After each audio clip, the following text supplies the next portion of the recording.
Hello everyone and welcome to my review and comparison video for Jurassic World Evolution and its 15-year senior Jurassic Park Operation Genesis, which I will from now on be referring to as JWE and JPOG respectively because it's less of a pain to repeat constantly. JWE and JPOG are both games that hold a very special place in my heart, and I would easily rank both of them as some of my all-time favorite games. With this in mind, I am not going to be kind to either of them. I'm going to be as objective as possible and will point out any flaws present in either game as we go through. This video is going to be very long because I don't want to miss out on any details. So let's get started right away with the first game to come out, JPOG.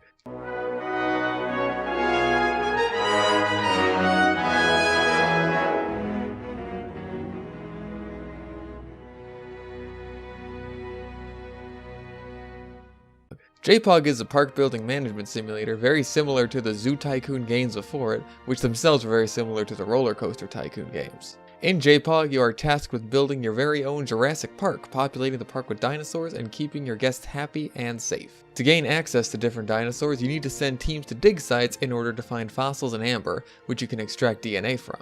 Once a species genome is sufficient, you can then breed that kind of dinosaur. Events like dinosaur rampages and tornadoes can easily wreak havoc on your park, and poor management and care for your guests can easily sink you if you're not careful. However, if none of that interests you, JPOG also offers a Site B mode where you can allow dinosaurs to thrive in the wild and simply watch as they interact with each other and their ecosystem. There are also exercises to give you a grasp on how to play the game, as well as practical application of what you've learned, and missions which you can play through in order to unlock the Site B mode. The game contains 25 species of dinosaurs total, ranging from the harmless Dryosaurus to the familiar Gallimimus all the way up to the famous T-Rex. Your goal is to get your park up to 5 stars and create the best Jurassic Park you possibly can. I feel like the Jurassic Park brand is absolutely perfect for this genre of games. The idea of seeing where others went wrong in creating their dinosaur theme parks and trying it out for yourself with that knowledge in mind is extremely tempting. Not to mention it's just great fun to watch dinosaurs muck about and cause general chaos. Or it's challenging to try and keep even the most dangerous creatures contained and happy. It's kind of surprising it took game developers this long to come up with a game like this for the franchise. Most games before this were action shooter games or arcade games. The only park builder before this was Jurassic Park 3, Park Builder for the Game Boy Advance. I never played this because it looked too clunky and minimalistic for my taste. It looks almost more like a mobile game. And let's face it, you can never get the same kind of control you want out of a handheld console as you would a PC for this kind of game. IGN gave this game a 7 out of 10, but only gave JPOG a 5.9 and JWE a 5.8? Are you serious? But let's dive into JPOG's gameplay and mechanics. How do these ideas translate into the actual game proper? For the record, at this point I'm going to be almost exclusively referring to the Operation Genesis mode, as this is the main focus of the game. I'll return to the other modes later on in the video. I'm also only going to be talking about the PC version, since that's the one I own, and I don't have experience with the other two versions. This will also apply to JWE, as I own that on PC too. Also, before we get started here, I have to point out that this is probably the single most passive-aggressive game I've ever seen for recording in widescreen. This was made back in 2003, so not everyone had figured out that screens were going to get wider, and all of the resolution options are in 4:3. Now, on my system, it actually plays in widescreen, but recording it is an absolute mess. I didn't know this when I was recording all of my footage for the game, so everything is going to look like this, with the top and bottom just chopped off. I can get the game to run in widescreen, but recording it is a no-go since my recording software doesn't recognize it as a game if I do the fix that makes it run in widescreen. You have to run the game in compatibility mode for Windows XP to do this. So all of my solutions for this were either to re-record everything in my monitor capture rather than just capturing the game itself, which costs a lot of power and causes frame rate issues, or download a new recording software that might record things correctly and start all over, or start all over but have you watch this in 4:3. I didn't want to spend the extra several hours that might have taken to re-record everything, so we're going with choppy vision for most of this review. I'll show you guys the important stuff that's being cut out before we go back to widescreen. Here's your money count, obviously, shows how much money you have. This is the weather, and sometimes the date, they interchange sometimes. Here's your dinosaur and guest count. Here's your messages, and here's the HUD, where you select everything you need to build and manage your park. So that's everything you need. Back to widescreen. Clicking on Operation Genesis initiates a snazzy animation of the iconic Jurassic Park gates opening, and John Hammond introduces you to your new job as you overlook the island of your choosing. You can customize your island's shape, size, and general geography, including mountains, rivers, and trees. All these can make for self-imposed challenges should you wish to try and fit everything you can on a small island, or one with mountain ranges that block off buildings, as well as limiting the trees that your herbivores need to stay content and the water that all your dinosaurs need to survive. Upon choosing your island, you are dropped straight in. You'll immediately be bombarded by messages from your staff running the park, all characters from the movies, with the exception of this PR lady. I guess Samuel L. Jackson survived getting his arm ripped off by raptors. Anyway, these messages are basically how the game lets you know what's going on and what needs to be done. So for example, Muldoon here will tell you if your dinosaurs are rampaging or if there's a breakout. Grant will let you know what your dig teams found, Sattler will tell you if your dinosaurs are sick or dead, and Wu here will tell you if your research teams are idle or update you on your dinosaur's genome, and so on. I think the system works okay, but I definitely prefer Zoo Tycoon's method of a more passive message system. It feels less invasive and less like a chore to go through. Also, I like how the guy who plays Alan Grant always sounds kind of scared to talk to you. Welcome back. Just what I was gonna suggest. You start off with a limited selection of buildings and dinosaurs.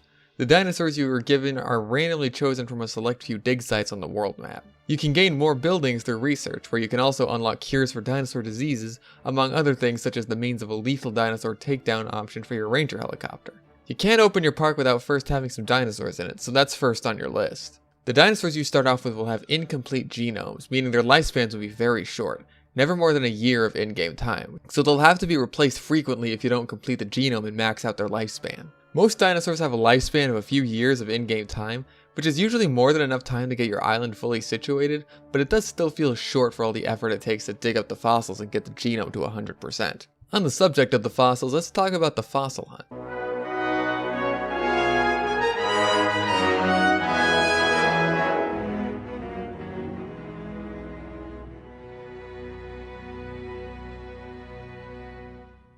You can buy dig teams here for steadily increasing wages and assign them to dig sites you've unlocked all around the world. You unlock dig sites based on your park's rating. 1 star equals 1 new dig site, except the 5th star. This is where you'll notice a problem. You can only unlock 5 dig sites per island, meaning it is impossible to get every single dinosaur species on one island. This is horribly frustrating to anyone who may want a multitude of popular dinosaurs in their park. To put it in perspective, you cannot have a Tyrannosaurus, Velociraptor, Triceratops, Stegosaurus, Spinosaurus, and Brachiosaurus at the same time. It doesn't matter how good you are at the game, you cannot unlock those last few dig sites, not even in Site B mode. This is the first of many arbitrary limitations that the game forces upon you. Back to the fossil hunt. Once you get your dig teams out to a site, there's multiple small areas in the site to stick your team with varying levels of success for a dig. The more digs you do in one area, the less likely you are to get fossils on future digs, so you have to switch it up if you want to find all the fossils you need. Once a dig is completed, you will be rewarded with 1 fossil of a varying quality tier, a precious metal that can be sold for park funds, or amber. Extracting fossils in amber will increase your dinosaur's genome until it's at 100%, after which point any fossils you find of it in the future are automatically sold as well. The precious metals are just there to be sold, but their value actually varies depending on the demand for each metal, which is a neat touch. Amber is the ultimate gamble as it is extremely valuable, has a much higher extraction yield, and is decently rare. However, you have no idea what dinosaur DNA resides inside of it until you extract it. What this means is if you have a dinosaur in that dig site with 100% DNA and the amber belongs to that species, it has gone completely to waste since you could have used the money you could have gotten from selling it instead. It's a massive risk-reward system. In practice, this means amber is less and less reliable to extract the longer you spend on any given dig site. So I would often just stop bothering with even trying after the second dinosaur on the dig site reached 100%. The odds are just not good. This is made worse considering some dinosaurs overlap in certain dig sites. Do you have the Judith River Group A and decide to get Hell Creek B?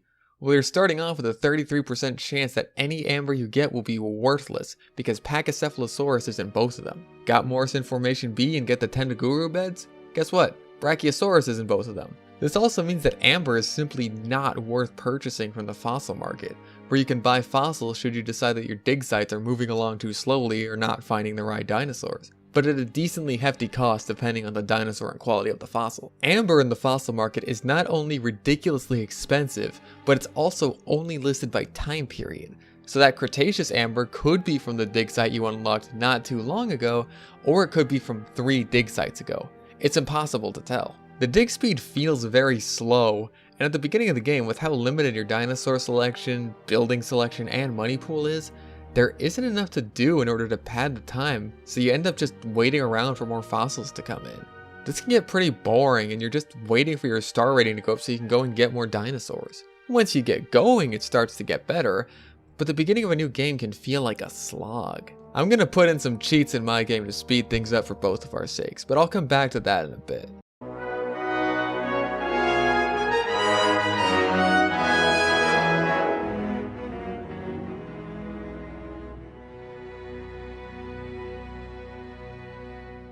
Once you open up your park, guests will start to come in, and at your entrance you can manage the admission price as well as open and close the park. I'm usually pretty forgiving on graphics, but these guests look kinda terrible. Except this guy. This guy's amazing. But look at them. They have like 6 polygons in their face total. I know this was 2003, but man. I understand they weren't a priority, but even Zoo Tycoon 2's guests look better than this.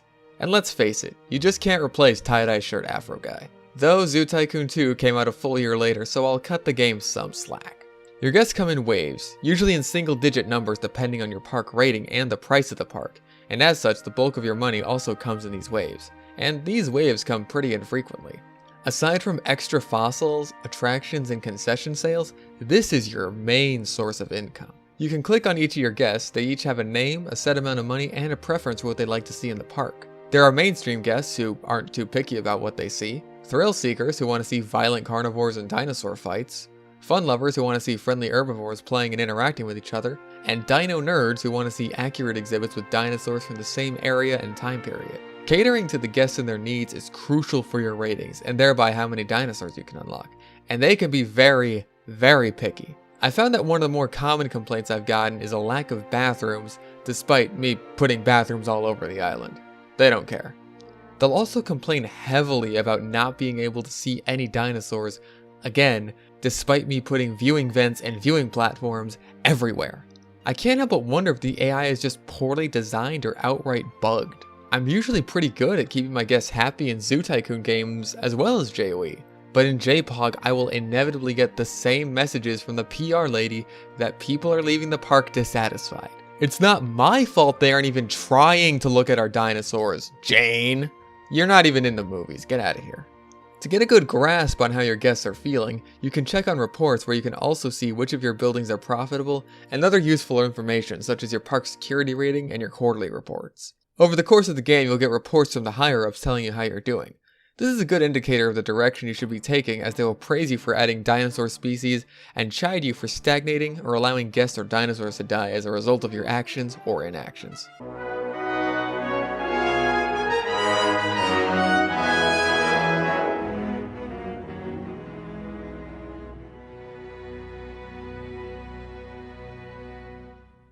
As far as venues go, you have a pretty standard affair to choose from. You of course have a food and drink kiosk, a restroom which you can actually charge people to use. I never did because that's evil. A rest area. I'm getting pretty thirsty for some reason. I'm gonna go for a sun-kissed or a Hawaiian punch, and not really sure why. And a gift shop, as well as some attractions. You can edit what your kiosks and gift shops sell and also adjust the prices to maximize profits. But if you make them too high, guests will complain about prices and never use your venues. Unfortunately, decoration in this game is extremely limited. The only real decorations are these fountains, and you also have benches for tired guests and trash cans to help keep your paths clean. But even the fountains are extremely limited as you can only place 10 of them. We'll come back to that. Even in the original Zoo Tycoon, I could get creative with just fences and trees to make a nice little decoration. That's not even getting into the numerous actual decorations in the game. Not here. The fence placement is extremely awkward. It seems to follow an invisible grid, and each fence can only be built in increments of 3 fence pieces at a time. Not to mention, they are not exactly aesthetically pleasing in terms of decoration. The trees also function on a grid system, but this one's easier to understand. It's just a big block that places trees and the grid is actually visible. The problem is you can't shrink it past a certain point. You have to place the trees and then delete certain ones if you want to use them as decoration, which just wastes money as unlike Zoo Tycoon, you don't get a return fee for selling trees.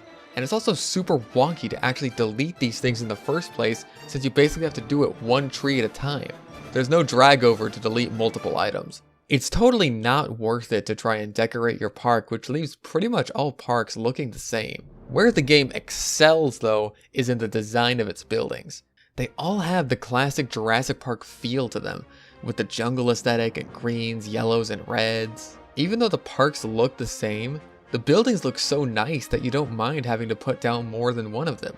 I personally think that having a lot of viewing platforms actually makes my park look a lot nicer, which is good since they're important for dinosaur visibility. Speaking of viewing platforms, they are one of the many attractions that will allow guests to get a good look at your dinosaurs. Viewing vents are placed right on the fence and give your guests a clear window right into your dinosaurs' enclosures. Viewing platforms reach high above. Viewing domes go right in the middle of the enclosures, and Jeep tours and balloon tours cover a wide area from the ground or air respectively. Jeep tours can be dangerous, however, as carnivores will chase after the Jeeps and can easily destroy them, leaving your guests stranded and in danger. Balloon tours are easily the best, as they're safe, give you a view of a wide area of your park, and seeing that hot air balloon float around your island is just aesthetic. You can also manually drive around your Jeeps and get a view from your balloon so that you can take photos which can earn you money depending on the quality of the photo taken. In fact, all attractions give you a guest view window so you can see what your guests do. Something you'll have to do is make your attractions cater to a certain group of guests. For example, changing an attraction to make it cater to thrill seekers will give it a higher rating than if you were to leave it as is. Attractions may just seem like they help with your rating, but they're necessary. Because if you're used to Zoo Tycoon, then you probably do what I do and just put the pads close to the fence because that makes sense. It allows people to see into your enclosures. Well, not here. If you don't have an attraction set up, even if the path is right next to the lowest quality fence in the game, your guests will straight up not see any dinosaurs and leave the park complaining about it. Granted, the wonky guest AI will mean that not everyone is going to see them to begin with, but that doesn't mean you shouldn't try. You also have to place cleaner stations around your park, as guests will make the paths dirty and complain about it, lowering your rating. I honestly found this to be kind of pointless and more annoying than anything. It's not like Zoo Tycoon games where the trash is visibly on the ground, and in 2 you can go and pick it up yourself if your workers are busy or not functioning because the AI is kind of bad. Here it's just a big square stain on your path that looks jarring and ugly. Just place down some cleaner stations, it's just not worth it to have your park looking nasty.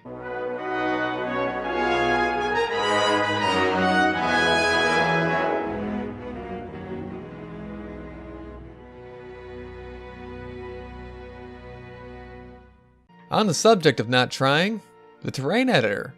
It's pretty pointless.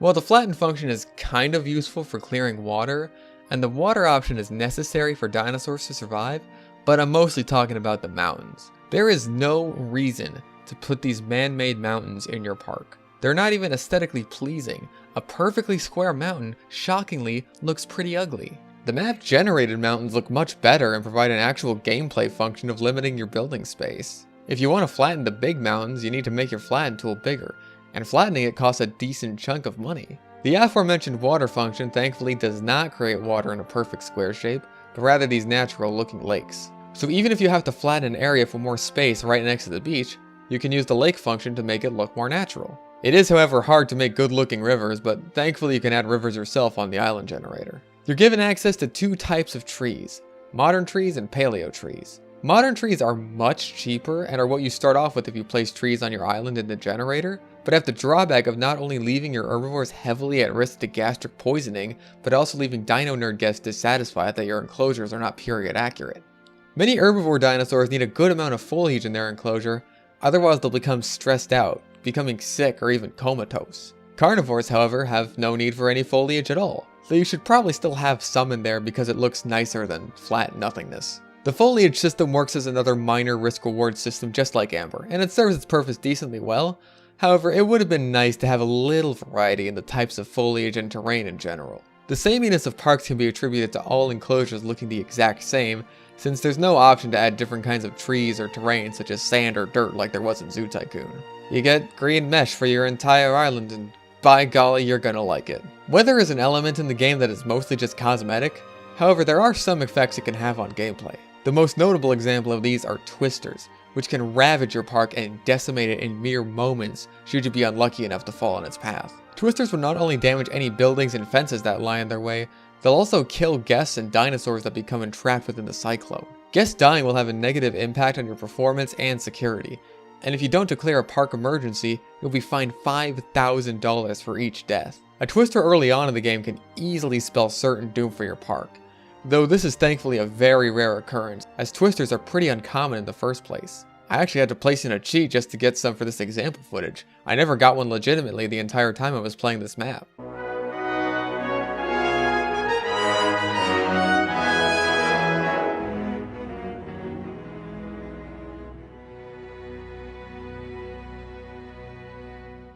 Your park has several security measures, though some are clearly more useful than others. Your primary source of security is your ranger station, where you pilot your helicopter. You start off only being able to sedate your dinosaurs in case of a breakout, but you can research the means to take them down lethally with both a rifle and a kill switch gene that will rapidly deplete their health without the need for a helicopter. However, just because you can take down dinosaurs lethally doesn't mean you should go all pumped up kicks on your stock. Upon killing even one dinosaur for no reason, your guests will all immediately be aware of it and become angry that you're being cruel to your dinosaurs. Except the thrill seeker guests, who are all complete edgelords and probably follow Eric and Dylan worship blogs. Retiring really is a last resort. If you don't want to cause issues with your guests, the lethal gene is the best option to kill a dinosaur short of feeding it to your carnivores. Your helicopter has several other options, most of them being kind of useless. Rescuing guests who have been stranded is useful, but outside of missions, I've never used the muster, which herds dinosaurs in the direction you pointed it. There's also some scent lures which attract dinosaurs to a certain location, but as funny as it is to watch them erratically tumble to the ground, I've never found a use for them. The helicopter controls decently and how you'd expect it to, though while I'm on the subject of controls, I should mention one major thing about this game. The mouse sensitivity is atrocious. Yep, there we go. Even now, it's still a bit too fast for me though. It also does this weird thing where if you have the mouse at a certain angle, it'll spin you around like crazy instead of just moving you in the direction the mouse is going in. In Zoo Tycoon and JWE, putting the mouse at the top corner of the screen simply moves you in that diagonal direction. Here, it spins you around like you're dead or alive on a haywire merry-go-round. Rotation should feel strictly controlled to get a better grasp of your park, but it feels almost random. The mouse sensitivity issue is important because it can make shooting dinosaurs a complete pain. It's not as though there's some kind of challenge to the mechanics, it's basic hit scan point and shoot. It's just that moving your mouse around feels like driving over black ice. Hitting small dinosaurs is just not worth it. I try to automate my helicopter to do things like vaccinate a species of small dinosaurs whenever possible. This is a problem when velociraptors escape, as they are the hardest things to hit in the world and you desperately need to hit these things. Thankfully, there's other security measures for just that. Automated sentry guns are perfect for raptor breakouts, but come at a massive cost since they will kill your escaped dinosaurs with no chance of recovering them, and they're fairly expensive. You trade safety and security for the risk of killing your stock, another risk-reward system. There's also security cameras. These do literally nothing except increase your guest's security rating and give you an alert if a dinosaur is enraged or breaking out, which the game does automatically anyway. Avoidance beacons are fairly useful for keeping your dinosaurs away from key areas such as visitor shelters, or for creating choke points you don't want certain dinosaurs to go through for massive multi-species jeep tours.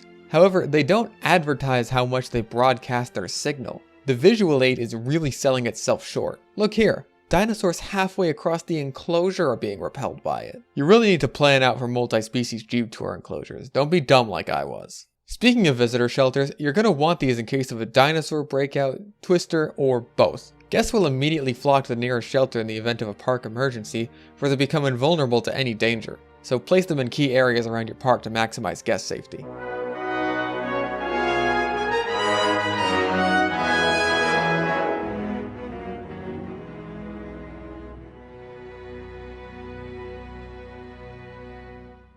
So we've basically covered everything except the meat and soul of the game, the dinosaurs. There's 25 total to choose from of varying shapes and sizes from different time periods. Except the Triassic. Where's my Plateosaurus, Blue Top? Your dinosaurs are raised in hatcheries that you can place inside of your enclosures, though some more harmless dinosaurs can actually roam freely throughout the park without guests panicking, which is a neat touch. There's research upgrades to ensure your dinosaurs incubate faster and are born pre-vaccinated to any diseases you've researched. Dinosaurs will randomly catch diseases, though once vaccinated or cured, they won't catch them again. The worst of these to catch is rabies, since it'll drive your carnivores into a destructive frenzy, and they'll wreak havoc on your park. If you haven't researched the cure to a disease, you can't stop it until the cure is finished researching, and you risk your dinosaurs dying. So it's a good idea to have the more common or dangerous diseases researched ahead of time. Personally, I think dinosaurs should be more likely to catch diseases if they're kept in suboptimal conditions, but the game doesn't have enough depth in that regard to really make that happen, with the exception of gastric poisoning, which can only occur if your herbivores eat modern trees or bales. Once a disease spreads, it spreads fast. It can start off with one dinosaur, and before you know it, 5 are infected. It also almost always happens right at the beginning of the new quarter, so your bosses can complain to you about disease in your park. Your dinosaurs have several status bars: hunger, thirst, rest, happiness, health, and carnivores have the need to hunt, while herbivores have a need for plant life in their enclosures. The hunting need means carnivores require live food in order to keep their needs satisfied. You can't just leave a carcass in there and expect them to be happy. They want to hunt something. The raptors are especially bad with this and need to hunt constantly in order to be happy, otherwise they'll rampage and break out.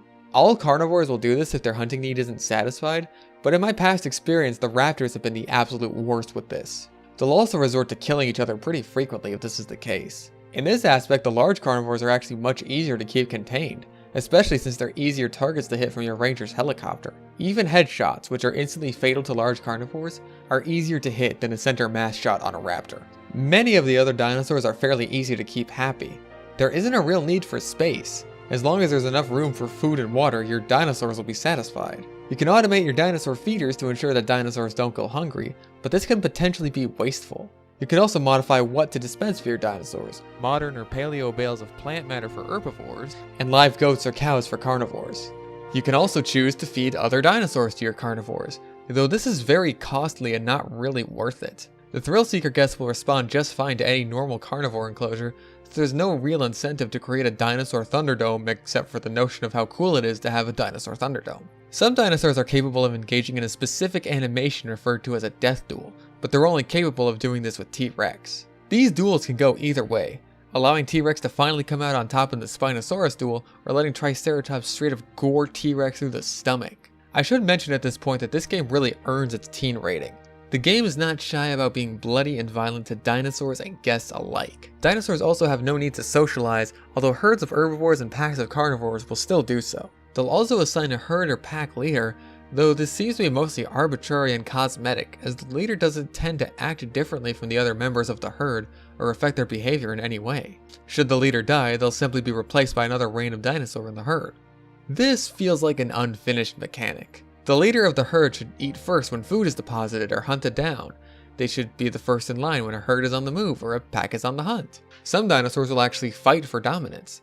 Pachycephalosaurus will headbutt each other, and Torosaurus will have duels in much the same way. Some dinosaurs, usually large carnivores, can't be kept together even with members of their own species. You can't have 2 T-Rexes or 2 Spinosauruses, they're too territorial. However, even some large carnivores can be kept together peacefully, and Acrocanthosaurus and Carcharodontosaurus will coexist without issue. There's no benefit to doing this aside from saving space, but it's interesting to note. Dinosaur AI is what I would call a mixed bag. A lot of times they'll act normally, so you won't really notice anything, but there's definitely some quirks.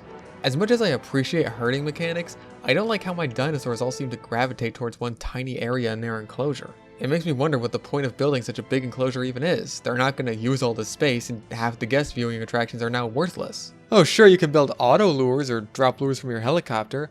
What's the point in that? So they can wander over for a little bit after getting lured and then go right back?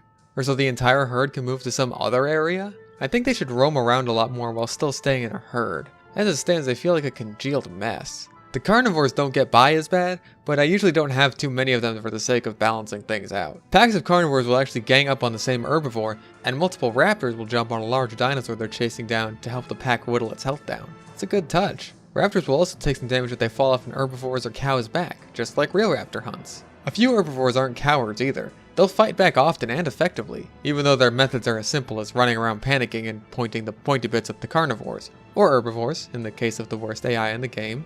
Well, Second worst, Kentrosaurus. If you want to have an exhibit full of multiple kinds of herbivorous dinosaurs like some kind of safari, keep Kentrosaurus out of it at all costs. These guys are never happy, and are always panicking unless they're only with other Kentrosaurus or Stegosaurus. Okay, so that's clearly some kind of bug. So what's the worst AI in the game? These guys, the Dryosaurus. With Kentrosaurus, you can make some kind of an excuse, but these guys are just stupid. You could have them swimming in bales to eat, in a giant lake of water, it doesn't matter. You will inevitably get a message saying that your Dryosaurus has died of malnutrition. As much as I like having Dryosaurus run around a Jurassic exhibit as a sort of filler dinosaur, this is horrible. It almost makes them not worth having, but they're so cheap that it doesn't really matter.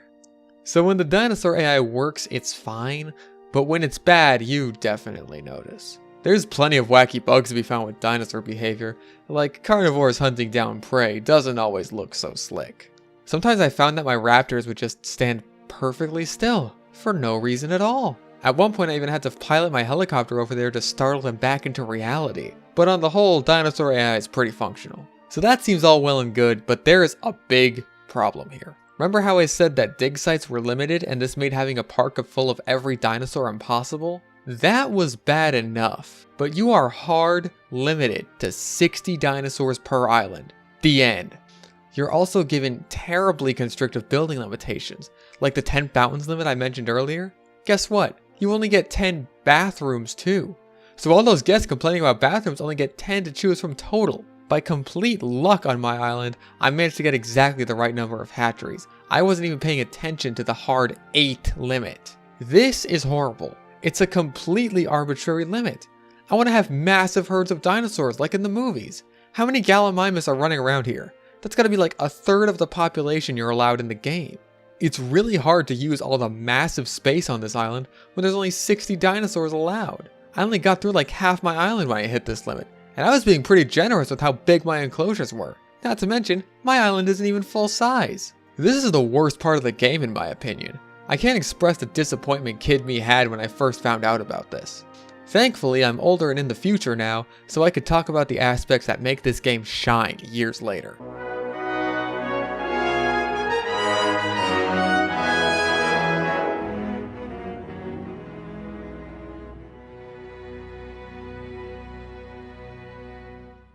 This game is extremely moddable. In fact, due to how kneecapping these limitations are, I highly encourage anyone to play this game with mods that disable the limitations entirely. That's right, with modding or even editing text files yourself, you can completely remove the limitations on dig sites and dinosaur population. So not only can you have massive herds of dinosaurs that warrant huge exhibits, you get to have every species in the game. So you actually get to use your whole island even at max size. There's mods for just about everything out there. There's graphical improvements, new dinosaur skins, there's even mods that improve dinosaur AI, but Dryosaurus will still die of thirst sometimes. You just can't mod out stupid. And if 25 dinosaurs isn't enough for you, there's plenty of mods that add more dinosaurs to the game. From the new Fallen Kingdom dinosaurs, to all of the dinosaurs that wound up getting cut from the game, and more. In fact, this game has a surprisingly active mod community for its age. Even more mods are still in development at the time of this video. There's mods that add Godzilla Kaiju, Titanoboa, a kind of sort of Mosasaurus. The variety is insane. Mods honestly kind of save this game. On its own, this game is crippled by its limitations and lack of depth in content. But with mods, it holds its own with even the best park management games. And the mods drastically increase the game's lifespan. And on top of mods, this game has some great cheat codes. Cheat codes have slowly vanished from video games over time, but this game came out back when they were still around. There's pretty standard stuff like giving yourself loads of money or 3 stars to begin with. These can make the beginning of the game go by a lot faster. You can also change the weather on the spot. You can disable tornadoes entirely or summon one right then and there. You can kill all of your guests, destroy all your fences, turn your Jeep camera into a gun. But my favorite one is called Isla Muerta. What does it do? It gives you zombie dinosaurs. This concept is money in the ground, Hollywood, get on that. So let's wrap this up with the other game modes. They're all pretty basic. Exercises range from rudimentary tutorials to decently challenging scenarios that feel reminiscent of Zoo Tycoon. One of them even involves rebuilding Jurassic Park on a perfect island replica of Isla Nublar. They don't really give you arbitrary time constraints like Zoo Tycoon scenarios, which always put me off of finishing all of those. but at the same time, they generally lack replayability. Like most of this game's problems, they're too constrained as you're heavily limited on what kind of dinosaurs you can even put in them. Missions give you a single task to complete and have hard fail states, so if you screw up, it's time to start over. There's 4 kinds of missions total. Photography, where you take pictures of dinosaurs to reach a certain point threshold. Retire, where you fly around in the helicopter to put down dangerous dinosaurs. Rescue, where you rescue an NPC while avoiding or putting down dangerous dinosaurs. And Muster, where you herd a set number of herbivores into a safe location. I found all of them to be pretty easily beatable with one exception. I honestly don't know how so many people can look back fondly on Site B when this one mission essentially blocked it off from ever being accessed. The Amazing Maze. This mission is an absolute nightmare. Not only is there a massive maze that you have to herd 2 separate species of dinosaurs through, not only are there haywire avoidance beacons that you have to take out, not only are there rampaging Carcharodontosauruses and Velociraptors loose, and not only do you have to complete all of this with the muster feature, which is so finicky it may as well be non-functional, but you are at the mercy of a hard time limit. I have never beaten this mission. It's way too tedious and way too frustrating. It's bizarre because most of the missions range from decently easy to mildly annoying, but this is such a massive spike in difficulty and frustration. I always just use the cheat code to unlock the last mission at Site B. Site B itself is just the mode where you let dinosaurs run free. You can only build hatcheries and feeders, though this can be changed with mods, and that's about it.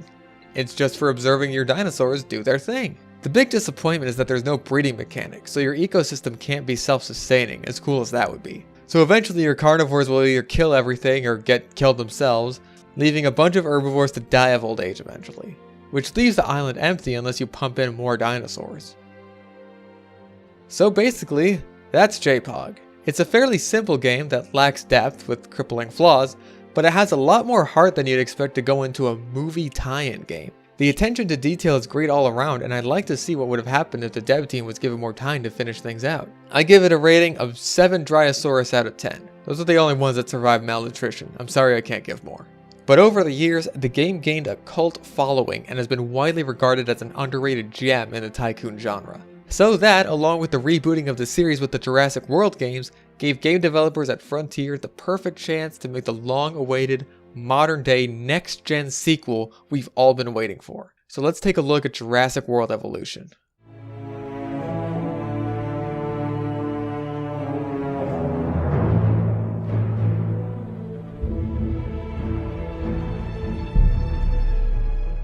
While a park building game much like its predecessor, JWE takes a slightly different approach to your park building as opposed to JPOG. Unlike JPOG, where you had a selection of entirely randomized islands to create and customize at whim, JWE has a full-on campaign mode with 5 static islands and 1 sandbox mode island, though this too has a set and limited building space. This sandbox island, Isla Nublar, also has a challenge mode, which functions slightly differently from the normal campaign. In it, you only have 1 island and unlock dinosaurs and research based on your park rating, rather than what island you've unlocked and gotten the necessary criteria for. You start off with limited money, get taxed along the way, and there's different difficulty settings to increase the level of challenge based on how much can go wrong in your park. So it's kind of like a JPOG mode inside of JWE, though with some differences, as you unlock the dinosaurs in a set order. You can't choose which dig sites you unlock, and your island isn't customizable. In the normal campaign, you start off on Isla Matanceros, one of the islands in the 5 deaths that also contains Isla Sorna from the 2nd and 3rd movies. Unlike in JPOG, where all you unlocked with your star rating was dig sites, here you unlock new islands upon reaching 3 stars, and bonuses like skins once you reach 5 stars. Upon starting the game, you're greeted by none other than Jeff Goldblum, reprising his role as Ian Malcolm. Hello, may I say welcome? My name is Dr. Ian Malcolm. You may have heard of me. Well, correction, you should have heard of me. And don't you worry, he's with you the entire game. He even has special dialogue for when you release my favorite dinosaur for the first time. The game is trying to win points with me early, and it's working. So you're dropped right in and have a dinosaur exhibit pre-built for you, and you're tasked to build this game's equivalent of a hatchery. Now there's a lot to take in here just on this first island, but there's one issue we have to get out of the way. This game has a space issue. In JPOG, you had the entirety of your island to work with, even out to the oceans and beaches. It was also all a flat space, save for your mountains, which you could choose not to make. This is very conducive towards building your park. In JWE, not only do you have extremely limited building space, but a lot of the area you're building on is uneven terrain. This wouldn't be a problem if not for the terrain system. Oh boy. This terrain editor in the entire terrain system is probably my biggest problem with the game, so I'm getting it out of the way right out of the gate. The problem here is that the terrain editor seems to be afraid of creating sheer cliffs at any capacity. Seriously, even if it's a foot tall, it's not happening. You can make hills, valleys, smooth or flatten those, but even the flattened feature feels passive-aggressive with me. There's only so much you can actually flatten. Some mountainous areas are flat out impossible to flatten and therefore build on. You can only place buildings on perfectly flat terrain, and they are extremely picky about it too. This can even affect your enclosures, as you might need to place a feeder as well as some water to keep your dinosaurs alive, but find that with the way the terrain is set up, it's almost impossible. So you're spending all your time desperately hunting for the magic pixel that will actually allow you to place water on it, while also trying to make an area flat enough for the feeder, but you gotta be careful because the feeder changing the terrain could destroy your water source, and then you have to start all over again, and this is horribly frustrating. The terrain editor needs a drastic overhaul, or water sources and buildings need to be a lot less picky about getting placed. I understand why this is the way it is. It's so dinosaurs don't wander into sheer cliff faces and walk up the side of them or some other glitchy nonsense. But Zoo Tycoon 2 had sheer cliffs in it and that worked out fine. You could even make waterfalls for your exhibit with the cliffs and water. I always thought that was neat. In terms of making your exhibits look more natural and general aesthetics, it's absolutely an improvement over JPOG, but in terms of meshing with the mechanics and map design of its own game, it's a complete mess. On the subject of space though, while your island space is very limited, you do have 5 islands to choose from, and 6 if you count the sandbox, so it's not like you'll be running out of room, but good luck trying to fit all the dinosaurs on one island.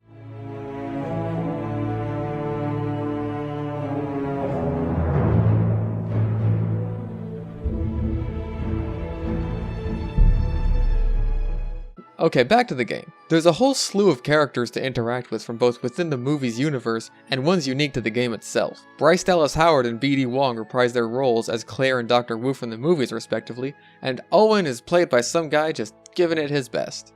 When it comes to training dinosaurs, I'm not gonna lie, money helps. I got used to it eventually. I'm sure Chris Pratt is very busy. Claire and Owen's roles seem kinda tacked on. They usually just give supportive dialogue during specific events. Wu, however, actually has a role beyond that and influences some of the game's missions, mostly security. The most important characters are Cabot Finch, basically the PR guy and your advisor throughout the game, and the 3 characters in charge of the divisions. This is a fully new mechanic unique to JWE, and it's a welcome addition honestly, though it feels lacking in execution. To put the mechanic simply, you have 3 divisions vying for your attention: security, entertainment, and science. They'll supply you with contracts and eventually missions to complete, which earn you favor and rewards, including new buildings, new dinosaurs, and new skins. Your job is to balance out how much attention you pay to your divisions, because if you favor one too much or neglect one too much, you'll run the risk of the ignored division sabotaging your park. You can choose to get a new contract from any division at any time, though there's a small delay after you pick a contract, so you can't just spam them. What this means is that the slow beginning of the game is now packed with small tasks for you to do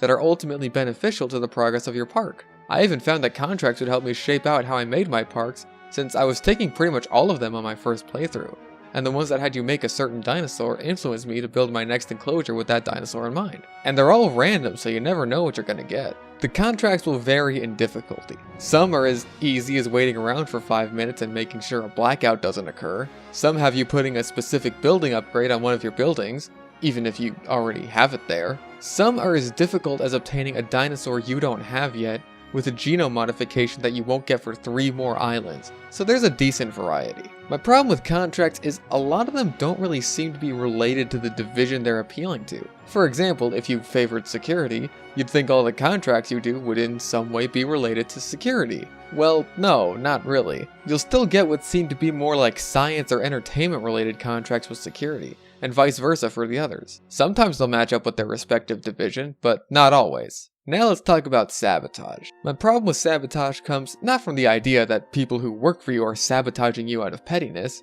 After all, that was Nedry's motivation in the first movie.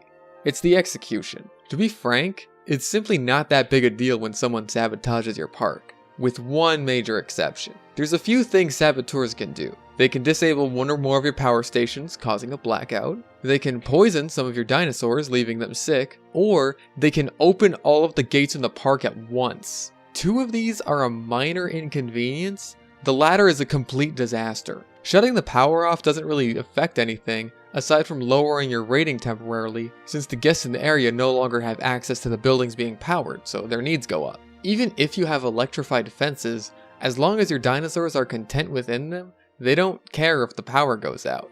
It's not exactly reminding me of the movie at all. Keeping dangerous dinosaurs and low quality fences wasn't really a good idea in JPOG, especially with the raptors, since they could climb out of those fences much easier once they started rampaging. Here, as long as their needs are met, they don't care if you stick them behind a row of toothpicks sticking up out of the ground.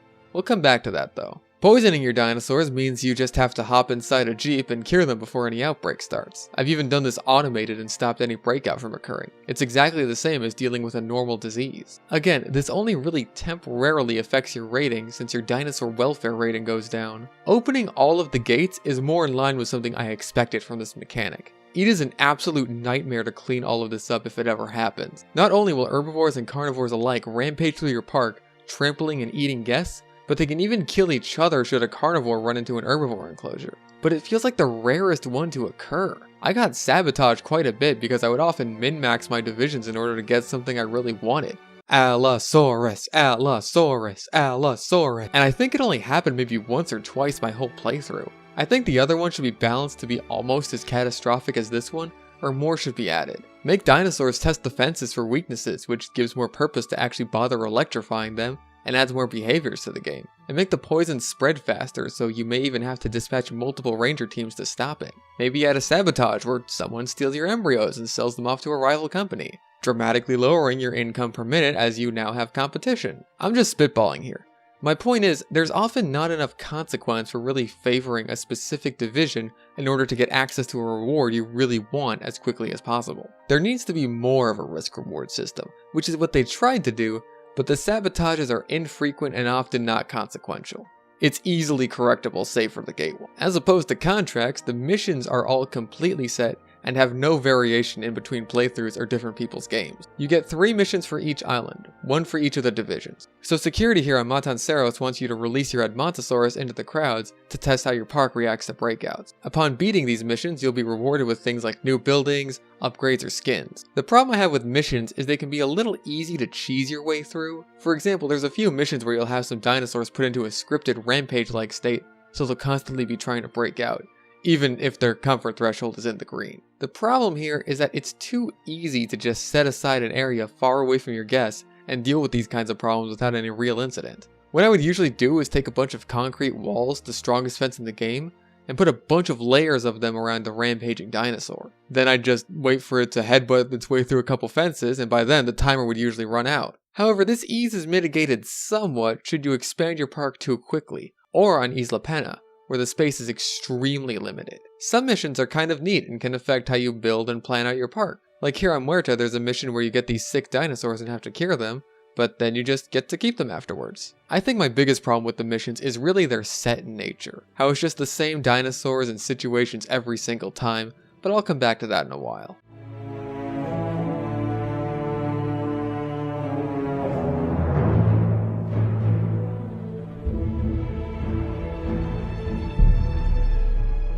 So back to the game again, we can start making our dinosaurs. We have a Struthiomimus genome ready to go. The Hammond Creation Lab is our new hatchery, and boy is it ever big. Seriously, this thing takes up so much space, it's crazy. On my first playthrough, I usually only ever had 1 per island because I needed the space that badly. I just had a temporary holding pen and tranquilized the dinosaurs to move them to their new enclosure, with the exceptions of Sorna, the biggest island in the game. Unlike with hatcheries in JPOG where the limited number of them was arbitrary, here it's limited based on the space of your island. I'm not sure which is better. The Creation Lab works almost identically to the old hatchery, where you select the dinosaur to breed and wait. However, not only do you have to release your dinosaurs manually now, there's also a bit more complexity added. For starters, the dinosaur you're incubating has a chance to fail its incubation directly proportional to how complete its genome is. There's also the option to modify your dinosaur's genomes in order to specialize them in a certain attribute. There's options for attack, defense, resilience, which protects them against diseases, and lifespan. The more modifications you add, and the more complex or high tier the modifications,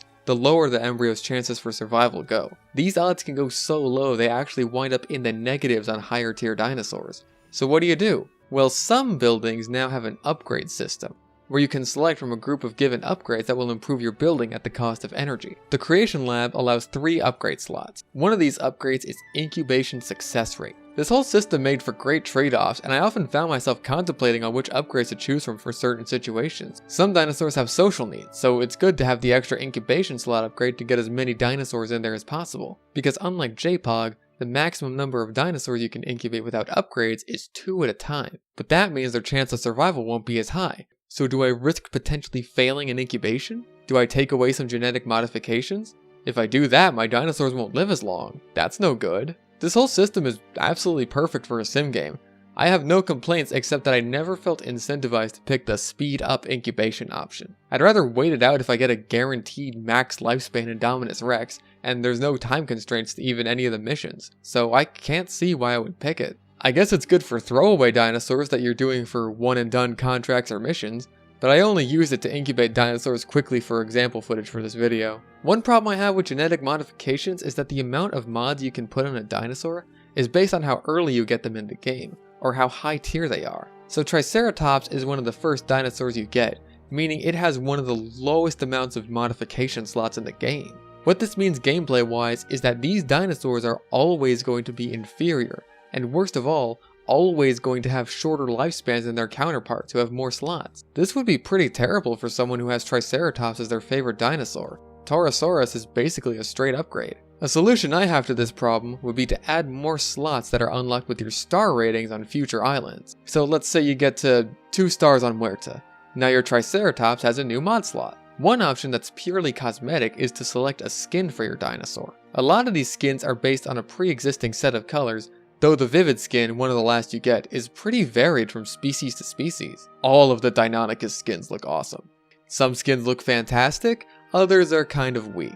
I think they put themselves in kind of a corner with the Ankylosaurs since those are mostly covered in armor, so even the more vibrant skins are more akin to putting a colored filter over the dinosaurs. But on the whole, this is pretty great and adds variety to even single species exhibits. But my problem with it is the Velociraptors. Not only are the skins available to Velociraptors in the game kind of weak, but the raptors have gone through loads of changes in appearance since the first Jurassic Park movie, and as far as I'm concerned, they all look awesome. But you can't get any of the raptor designs from the movies. What's up with that? I want to have my tiger-striped Lost World Raptors, or my Jurassic World Raptor Squad. You're telling me that for as much as Blue is in the Jurassic World marketing, I can't have a raptor that looks like her? I can have an Indoraptor with a big blue stripe, but not a Velociraptor? Nor can you get the green T-Rex from the Lost World or Jurassic Park 3, or the really scary Brachiosaurus from Jurassic Park 3.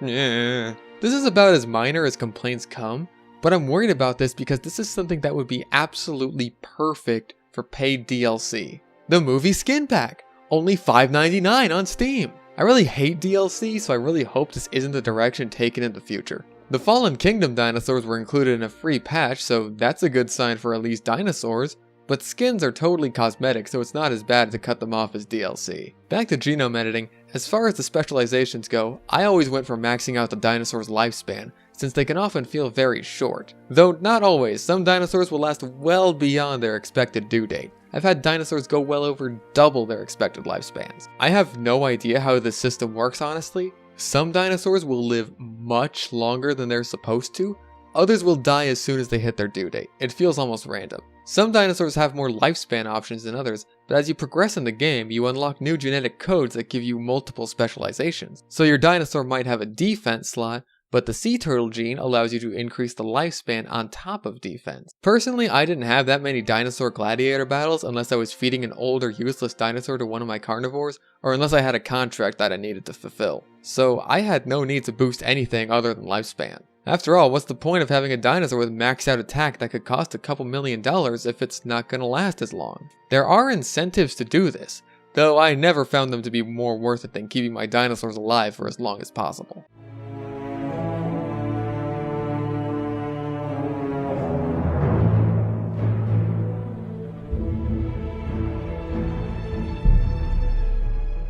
This game has a combat system and...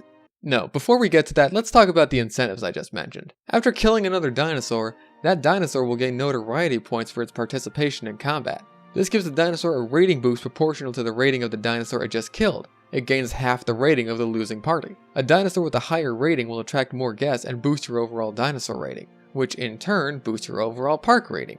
So you want a high dinosaur rating, since that's part of the key to unlocking everything in the game. So unlike JPOG, where having dinosaur gladiator matches was largely pointless, here it's actively encouraged. And through the genetic modifications, as well as through simply healing the dinosaur you want to win, you can even rig the odds in your favor to keep a particularly popular dinosaur's killing streak going. This obviously comes with a few trade-offs. For starters, dinosaurs have much higher ratings through genetic modifications. So if you want to optimize your fodder dinosaur to give your star dinosaur the highest rating possible, you're going to be spending a lot more money, and also have a much lower chance of the dinosaur surviving incubation, so that could be even more money lost. There's also the dinosaur welfare rating. If you have sick, dead, or low health dinosaurs in your park, then your rating will go down as long as they're still there. Even a small welfare penalty can have a big impact on your rating. So if your star dinosaur kills another one, you're going to have a window of time where your star and the loser are negatively affecting the ratings through being wounded and dead respectively. This all sounds great. It sounds like it's time to get a bunch of carnivores going for some sick fights, right? Well, yeah. Let's talk about the combat system now. In JPOG, when dinosaurs fought, they reacted fairly naturally. Herbivores would panic and run away when a carnivore showed up. Defensive ones would do things like swing their tail around or run back and charge at them. Carnivores may also lose interest if an herbivore escapes their range and try for a new target. They'd also become panicked if wounded by a defensive herbivore and try to escape. Carnivores weren't afraid of cheap shots. Just like real animals, if another carnivore was sleeping or their prey was busy drinking, they'd charge right in and knock them down. If they got into a one-on-one confrontation, one might back down, or it could go into a fight to the death. What this all meant was that fights were unpredictable and could go a number of ways, making them exciting to watch even though there's no gameplay incentive to doing so. It wasn't perfect, far from it, and oftentimes there would be situations where I would actively try to instigate a fight only for the AI to completely bug out for one reason or another. But the point is, it was based on a foundation of realism. One touch I liked is that before they would resort to blows, two territorial carnivores would start having a roaring match like real carnivorous animals today. When one didn't back down, then they'd start fighting. And if whoever lost was still alive afterwards, they'd go into a panic state around the winner from then on. They actually remembered the winner of the fight. In JWE though, dinosaur fights and kills go pretty much the same way every single time. The two combatants charge up for a one-on-one and do some back and forth blows before one kills the other. That's it. Sometimes they'll back off for like 20 seconds before one of them gets their health back up to 50% or above, and then it's right back to it. Some carnivores though will engage in these sort of territory domination duels without actually resorting to killing or even damaging each other. It's mostly for display. This happens when a group of same species dinosaurs reaches their maximum social threshold. But there are no ambushes. Herbivores almost never panic in the presence of a carnivore. In fact, often they'll instigate the fight. And with herbivores, it always results in a fight to the death. A lot of the elements of randomness seem to have been removed. One neat touch is that dinosaurs show battle damage once all is said and done, but these fade away with time and don't leave actual scars. I think that would be a neat feature if that were added. The brutality of JPOG is otherwise mostly gone. There's just not as much blood anymore, though the finishing blow animations can be pretty cool. I will say the fights between small carnivores look a lot better, as they actually feel very frantic, though they still have the issue of one dinosaur just pausing in place waiting for the other one to get into position for a fight. What is with this?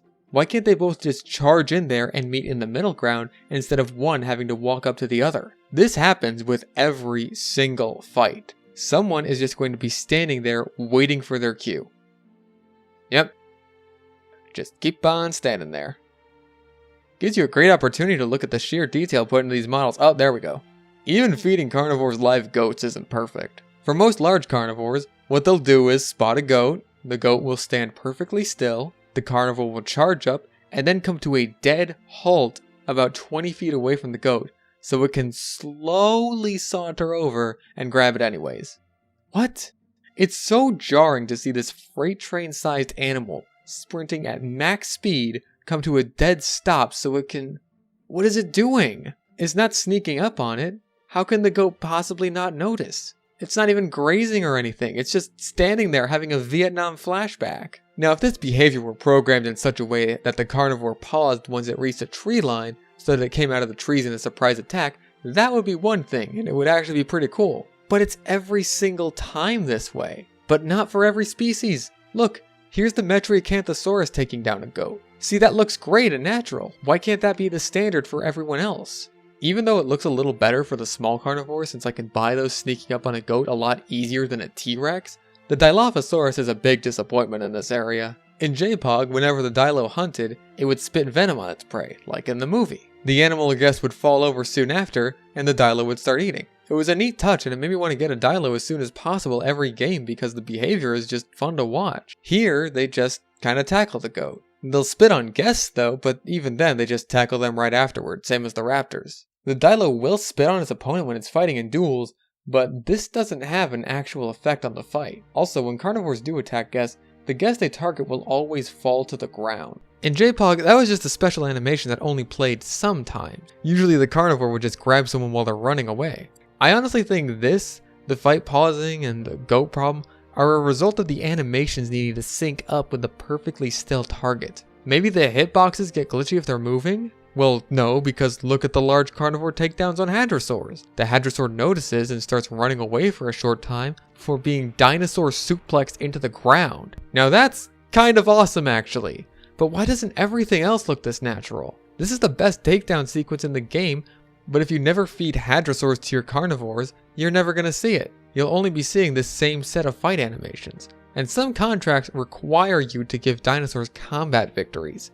They can't just be killed dinosaurs incapable of fighting back, even though those also add to its combat infamy. And to add to things lost from JPOG, raptors will no longer take a small amount of damage after taking down a larger dinosaur, and Ankylosaurus got nerfed hard. In JPOG, Ankylosaurus was basically a tank, and carnivores could wail on it all day with little to no results, like in real life. Now they're about the same as any other defensive herbivore. I think carnivores should be capable of ambushing their prey, and if they're successful, they'll be able to do a takedown. But if the herbivore notices, for example if one of them in a herd sounds the alarm, then a fight can break out. For dinosaurs who can't fight back, sounding an alarm could then result in the entire herd running away, leading to a chase. But that's just not how it is right now. On the plus side, when dinosaurs escape, they'll trample over guests, leaving them crushed beneath them. It's always fun to see a huge swarm of guests get ragdolled by a massive dinosaur charging their way. The downside to this is that guests that so much as touch a dinosaur that's standing perfectly still, even something like a Struthiomimus, will just fall to the ground same as someone who gets trampled by a stampeding Triceratops. What this means is unfortunately, you can't have the more harmless dinosaurs freely roaming your park anymore. I think that the system should really only knock guests down if they touch a dinosaur on the move. Maybe have an animation of them trying to avoid the dinosaur should they run into a still one. Or at the very least, adjust their AI so they try to avoid it.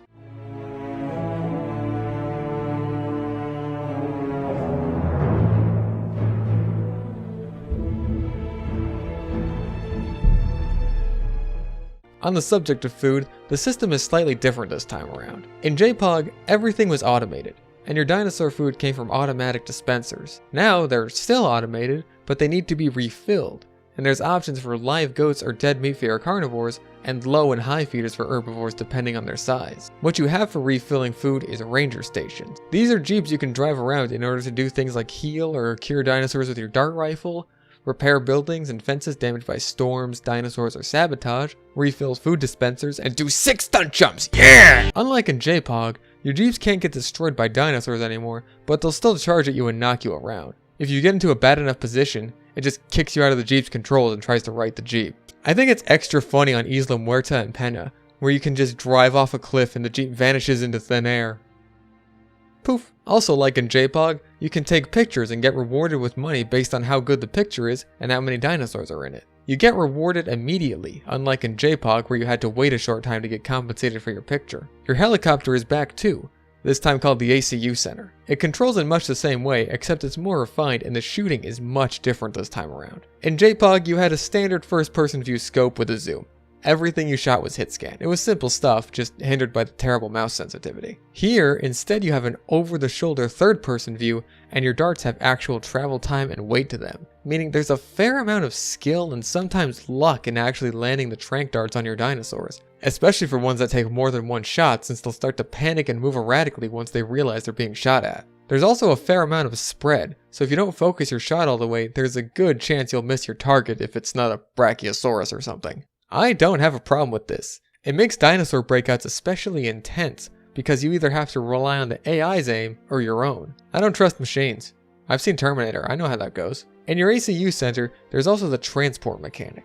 In order to transport a dinosaur, you need to tranquilize it first. Makes sense, don't want to airlift a thrashing T-Rex. Well, first of all, if you tranquilize a dinosaur, it will never wake up until you transport it. In JPOG, the dinosaurs would wake up if you left them tranquilized for a while, and remain tranquilized even after being transported because that's how it works. Here, if you leave them tranquilized long enough, eventually they'll just die of malnutrition. So these aren't really sleep darts so much as they are coma darts. Keep out of reach of children. To add to things, you cannot deal with your dinosaurs lethally. Seriously, not at all. Aside from throwing them into a carnivore pen or leaving them in a coma, there is no way to intentionally kill your dinosaurs. Now, once you tranquilize them, you can sell them, but tranquilization isn't always going to be the best option. Minimizing guest casualties in exchange for killing a dinosaur that potentially cost a few million to make is a good trade-off. Or it would be if... Alright, we'll come back to that. So as far as the transport mechanic goes, I like how it drops little cables onto the dinosaurs for airlifting. It was kind of silly in JPOG how it was just a giant cage that clipped into the ground beneath the dinosaurs to pick them up. You're going to be using this mechanic a lot because of the space issue I mentioned earlier. It's very beneficial, in fact it may be necessary on some islands to have only one creation lab with a small collection pen and a gate attached to a larger enclosure. This way, any additions to the large enclosure are able to go through the gate, and the gate can be closed for dinosaurs you don't want to go through like carnivores. Then you simply tranquilize a dinosaur you want to transport and move it to its enclosure. This takes time, and tranquilized dinosaurs add to your welfare penalty, but it's only temporary and it's absolutely worth it to not have a giant beast of a building sticking out of your smaller enclosures. You'll also need to use the transport mechanic to remove dead dinosaurs from your enclosures. If you leave dead dinosaurs around, your living dinosaurs will become more susceptible to diseases, and it affects your welfare penalty. So you better move them as soon as possible. Other than the ACU helicopter, there's really no other security options. Oh sure, you can customize your ACU helicopter and upgrade things like reload speed and accuracy, but that's basically all there is. The avoidance beacons and sentry guns are gone, which is a big disappointment to me. It feels like such a weird move considering there's an entire division devoted specifically to security, but the options for security are so limited.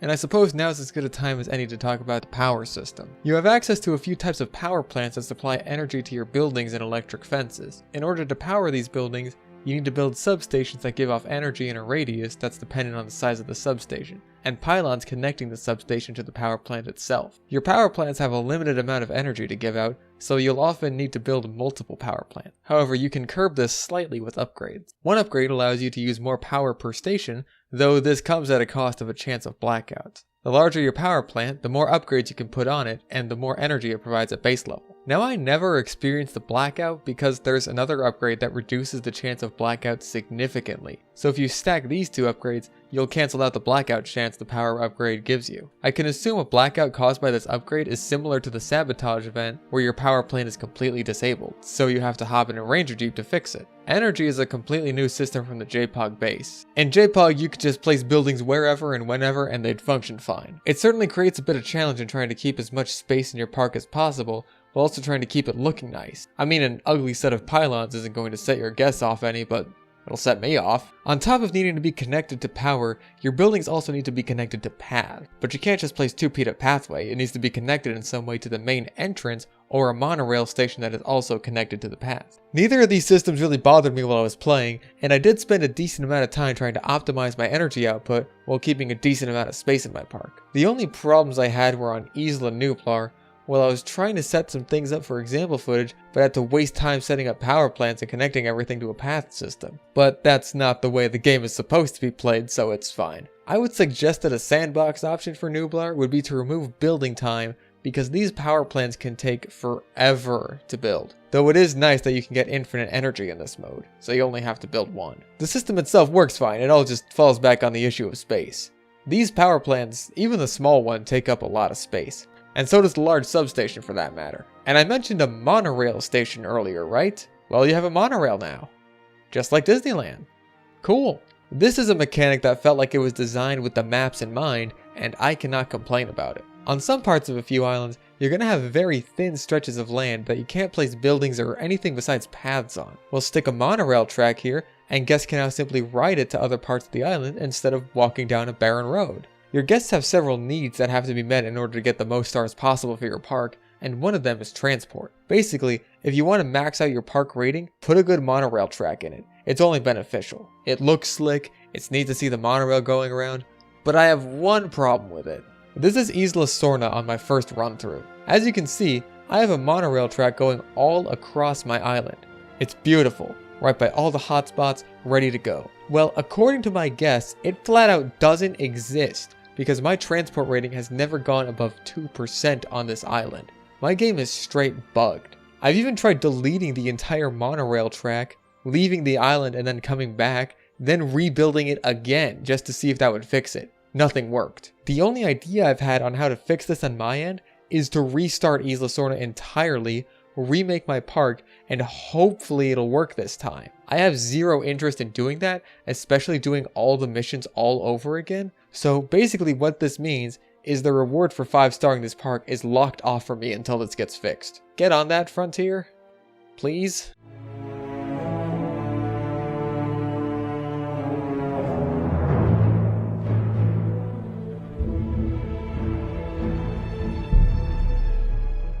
Alright, I said I'd come back to something, and this is as good a time as any to do it. Let's talk money. Money was something of a scarcity in JPOG. The bulk of it came in waves from guest arrivals, so if a tornado runs through or a dinosaur breaks out, no one's coming to your park. You're on emergency mode. If not, you'll lose a ton of money through guest death penalties, especially in the case of a tornado. This meant you had to be at least a little careful with your money management. Overspending at the wrong time could result in disaster because now you have potentially less dinosaurs if you had put one down, or if a tornado killed them. You have repairs to consider if it's a tornado. You could have a poor security rating now. People will not want to visit your park, and it could set you back drastically or straight up bury you. It was rare, but the point is it was a possibility. In practice though, this caused the game to really drag sometimes, but the point is there was consequence to not playing smart. In JWE, I have no idea what happened. I'm the first to admit that even though I love these kinds of games, I am not the best at park management sim games. I've only just recently beaten all the scenarios in Zoo Tycoon 2 in the expansions. I still haven't beaten all the original scenarios. I just hate how long they take to beat the further you go. Sometimes I'll get in over my head on something or waste a lot of money on something that doesn't work, or else something will just ruin me through dumb luck. This is actively impossible in JWE for me. I will consistently find myself incapable of going broke. This game is much too generous with money. Unlike in JPOG, where your money came from tangible sources like admissions and sales, here your income is based on the general success of your park and your guests' need for kiosks. And quite frankly, there are not enough obstacles that lower this to the point of it feeling consequential. Even if guests are killed or injured by rampaging dinosaurs, that doesn't really matter. You'll be more concerned about your park's rating going down because guests no longer feel safe than any monetary penalties. And even then, the ratings will only drop for a few minutes. If you weren't careful in JPOG, you could be out tens of thousands of dollars because of guest death penalties alone. Never mind having to repair buildings or replace dinosaurs. Even if you never went into the red, it would still set you back quite a bit. Here though, if you're even a semi-competent park builder, you'll be swimming in money. I've had parks that get ransacked by a tornado and have multiple dangerous dinosaurs escaping and guests dying while the rest remain panicked in underground shelters, but I still make like $500,000 a minute. The game is not nearly punishing enough if you make mistakes. But the real problem with this is that it completely ruins any risk-reward system involving money, because you get money back so fast that it doesn't matter. At one point in my first playthrough on Penna, I wanted to make an Indominus Rex enclosure, but the survival odds were really low after all my modifications to ensure it lived long enough, and I didn't have the third tier for the survival upgrade, so I just spent $22 million on making 2 at once, just in case one failed, because I was already so loaded from just a couple of exhibits that I could afford to do that. And I knew that even if a tornado hit right now, I'd still be making enough money to not have to worry about going into the red. The only time I ever have gone into the red is at the beginning of Isla Takano because you're forced to start out that way. The game is simply all too happy to throw heaps of money at you. Did a contract where you just waited around for 5 minutes? Here's a bunch of money. Doing well with a division? Here's some bonus cash. You could use it. Is your T-Rex running around trampling people and eating them? Guests seem to be enjoying your park. Here's $500,000 per minute. Now I'll gladly take a game that's too easy over being too hard or frustrating, but it feels like all of the challenge has been removed from a financial management standpoint, which is a shame for a game that's all about financial management, because all those potential money-based trade-offs are now meaningless. This is rectified somewhat in the challenge mode, however. As you progress and start to make more money, you'll have to give more and more of your money to what's called the Hammond Foundation. This is effectively like getting taxed. Except unlike the real world, you're a megalomaniacal corporation and you actually have to pay taxes and they scale with how much money you make. The amount you get taxed is raised with each increasing difficulty level, and it never goes down. So if you get into a point where your park stops being profitable, you're completely out of luck. This system works pretty well actually, and helps make challenge mode an actual challenge. I wouldn't even mind it if the choice was allowed to apply it to the actual campaign, but what can you do?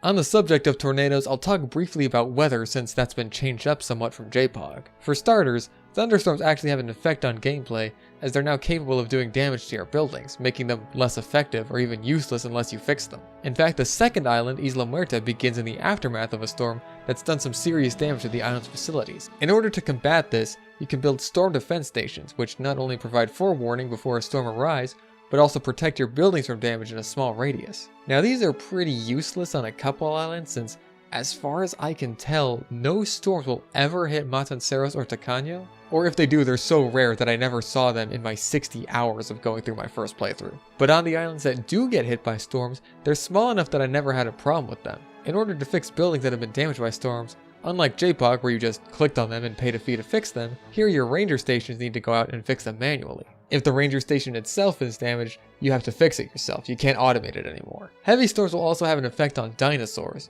most notably your difficult to contain carnivores. Basically what will happen is the storms will stress out the dinosaurs and slowly lower their comfort level. For dinosaurs with a very low comfort threshold like Velociraptor or T-Rex, this can mean they'll be extremely difficult to contain on islands with frequent storms, as they'll be trying to break out whenever this happens. This adds a layer of challenge to these islands, especially on Penna since you're advised to get some big ticket dinosaurs to make up for your limited amount of space. But the island is racked by storms that will upset the dinosaurs very easily. It'll also rain normally in the game, though this is entirely cosmetic. It is neat to see the dinosaurs with a wet texture on their skin. It looks really nice. On the topic of all this, it's worth pointing out that this game does not have a day-night cycle. According to the devs, this was done so that each island would have its own unique feel. So by default, Muerta takes place entirely at dusk, while Penna takes place entirely at night. But if that's the case, why do Matanceros, Tacaño, and Sorna all take place during the day? Also, if you're worried about islands looking too similar, why not do something like change the terrain or foliage between each island?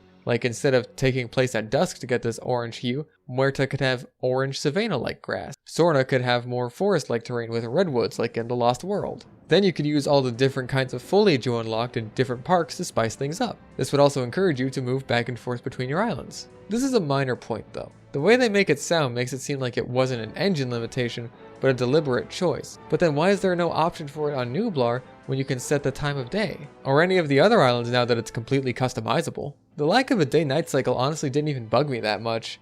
I just thought it was worth bringing up since it disappointed a lot of people. Though while there isn't a day-night cycle, you can change the time of day on all of your islands, even the campaign ones, once you reach 5 stars on that island. Anyways, the star of this section is tornadoes, because they got a pretty massive overhaul. For the most part, they function the same. You're given a window of warning before it touches down, though this is slightly different as the game only has one warning for tropical storms in general. You have to check the map to see if a tornado is there or not. The tornado will go through your park and damage fences and buildings, causing general chaos and destruction. Sounds pretty similar, right? Well, yeah, with the exception that tornadoes do not kill your guests or dinosaurs anymore. In JPOG, any guest or dinosaur unlucky enough to get caught within the tornado's range was sucked into the vortex and uncaringly spit out somewhere in your park to rot. In JWE, a massive tornado can simultaneously be ripping apart pylons and shredding a concrete fence, while also harmlessly passing over your guests.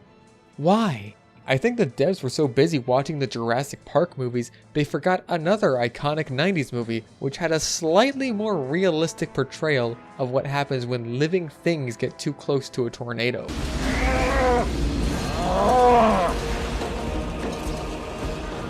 Cow. I gotta go, Julia. We got cows.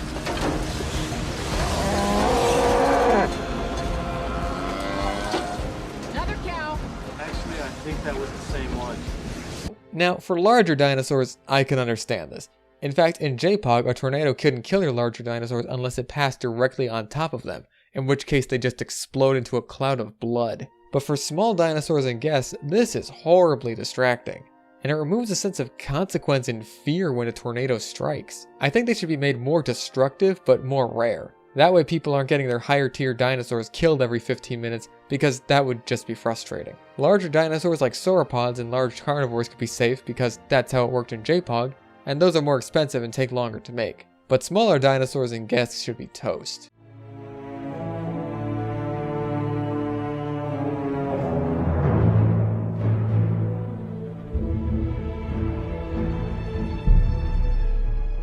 Moving on to buildings and attractions, your selection for buildings is much more varied than in JPOG, and each building attends to one or more needs that your guests have. Like I said about the transport rating, there's also a hunger, thirst, shopping, and fun rating. You can check where certain needs have to be met and place buildings there that suit those needs accordingly, assuming the terrain will allow you to.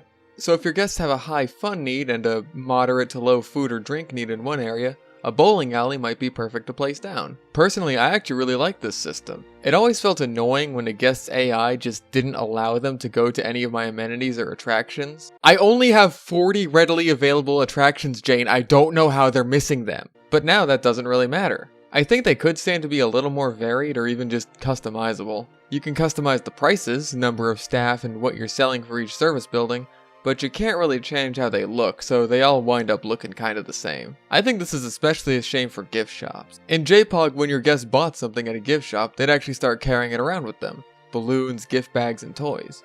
Zoo Tycoon 2 was even more varied with this. It had a unique gift item for just about every animal in the game that guests would actually have on their person. I understand why building customization is the way it is. It's so you can tell at a glance which building is which. I honestly think this is more of a problem with decoration than it is with the buildings themselves, because this game has no decoration options. None. Even JPOG had at least fountains?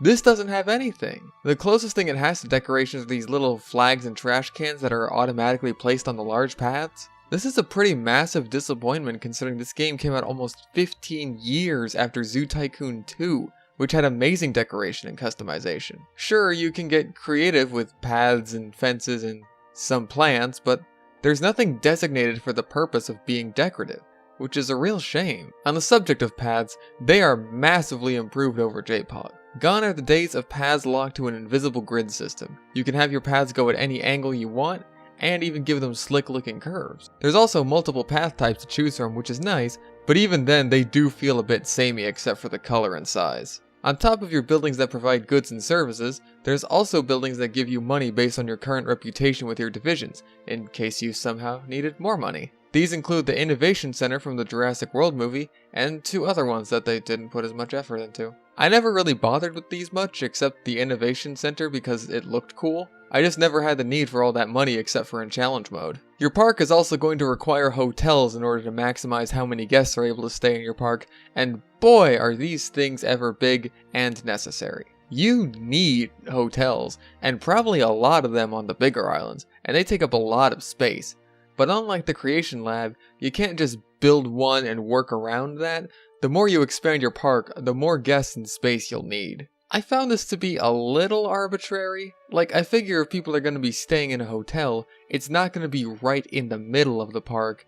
It's going to be probably out by the entrance of the monorail they came in on. On the subject of guests, I'd also like to mention that they no longer have names, and you can't click on them anymore. This is fine since there's so many of them, but it's worth mentioning. Also, Cool Metal Guy is gone. I don't know where he went. And there's no Tie-Dye Afro Guy either. Anyway, the hotel system is fine, it just feels a little tacked on.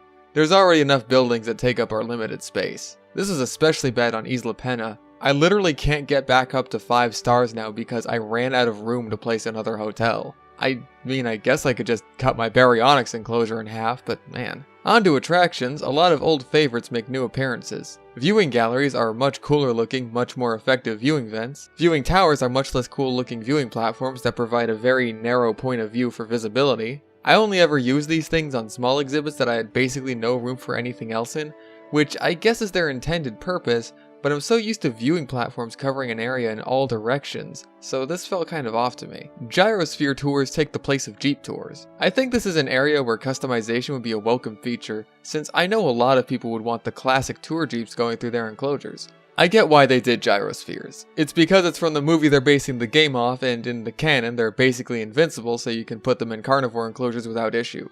Though I do find it kind of funny that you can still put one in an Indominus Rex exhibit, even though it was effortlessly able to smoke one in the movie. The aforementioned monorail sort of takes the place of the balloon tour, as it covers a designated area around your park while providing dinosaur visibility, except this can actually function during storms. The aforementioned hotels also provide a decent radius of dinosaur visibility, which makes sense. I feel sorry for the people who have to stay in the hotel right next to the Hadrosaur exhibit though. The viewing dome is sadly gone, but it doesn't matter, because dinosaur visibility has 0 impact on your park's rating.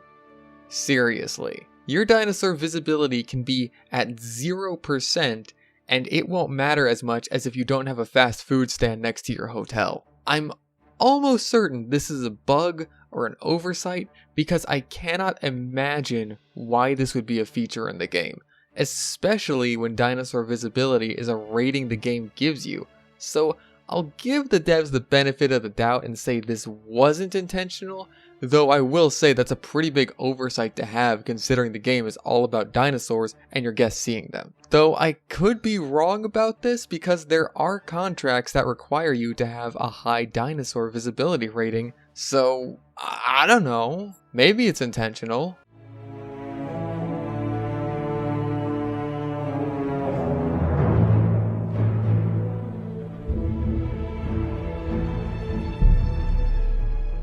So on top of your guest buildings, you also have your operations buildings. These are buildings you need to have in your park in order to unlock certain things like new research items or dig sites. You need to have one of them on each island in order to get everything in the game. Once you do get everything, like say you get all the research, you'd be tempted to just delete the buildings to make room for more things, but the game does have updates which can include more dinosaurs. So let's just say you deleted your research building, but then the Fallen Kingdom update comes out, so now you need to place it back to get the new dinosaurs. You're better off just leaving them be. Your research building basically takes the place of the research function back in JPOG. Here you can research things like buildings, upgrades, disease cures, and genetic modifications like skins, genomes, and eventually hybrids. It's pretty much the same, although some upgrades now have different tiers, mostly building upgrades, and you can have up to 3 research teams working at the same time, though they have to be unlocked over time. Having to drop one of my research items because, whoops, one of my dinosaurs has some new disease was always annoying in JPOG. Now after a certain point you don't have to. Also, the research time is just a lot faster in general. It's a good set of improvements, it gets a thumbs up from me. Next there's your fossil center. This is where your fossils and other items go after a dig. Nothing much has changed here except the addition of several more different kinds of metals and non-fossil objects to sell, as well as the fact that Amber now tells you what dinosaur it belongs to. This takes away the risk-reward factor of Amber, but I hardly ever used Amber except right at the start of a dig site in JPOG anyway, so it's fine. They nerfed Amber quite a bit, so it's not as powerful as it used to be in order to make up for this change. They also removed the function of automatically selling your redundant fossils. You have to do it manually now, which is kind of annoying. Speaking of dig sites, your expedition building is where you go to dig up dinosaur fossils, and that has changed quite a bit. In JPOG you had a small number of dig sites. 6 in America, 2 in Africa, 1 in Asia. Now there's, more. Like, wow, that's a lot of dig sites. And these are all actual dig sites found in the real world with these dinosaurs found in them. Usually. Why is Dilophosaurus in China? At first, some dig sites will only have one kind of dinosaur in them, but most of the time they'll get another species unlocked along the way. You start off with only one fossil team, and are unable to just buy more. You have to unlock them through doing a mission or achieving a certain star rating. But the trade-off for this is that they go way faster and bring back way more fossils than in JPOG. You can even buy upgrades that further expand your dig yield or dig speed. You won't hear any complaining coming from me in that regard, especially now that I can fill the time they are out hunting for fossils with contracts. My problem with the system though comes from the way dinosaurs are unlocked, which fits into my problems with replayability in general. In JPOG, you always started off with a randomized dig site as your start, so the beginning was usually different on a replay. It was only limited in that the amount of dig sites in the game were very limited. Now there's loads of dig sites that all unlock dinosaurs after you get to new islands or get them through missions or research, but they're the same every time. You always start off with a Struthiomimus on Matanceros. You always have to release an Edmontosaurus for the security mission, and you always have a Ceratosaurus as your first carnivore. It just kills replayability for me. Thankfully, I think this is a situation that can be solved by just adding more dinosaurs. What you do in this situation is have dinosaurs that are sort of analogous to the ones you have set as the important dinosaurs in the game. To explain myself better, let's say instead of a Struthiomimus, you have the game randomized to start you off with, say, a Dryosaurus.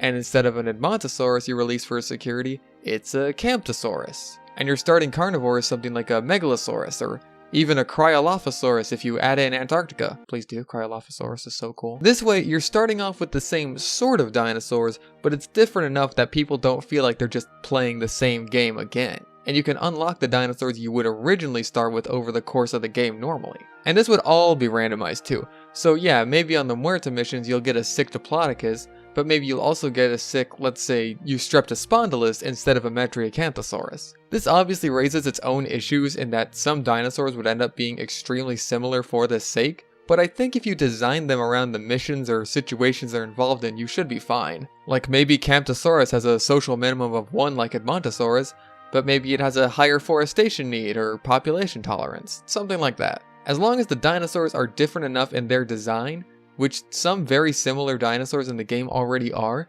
it shouldn't be too much of a problem to add ones that seem a bit samey.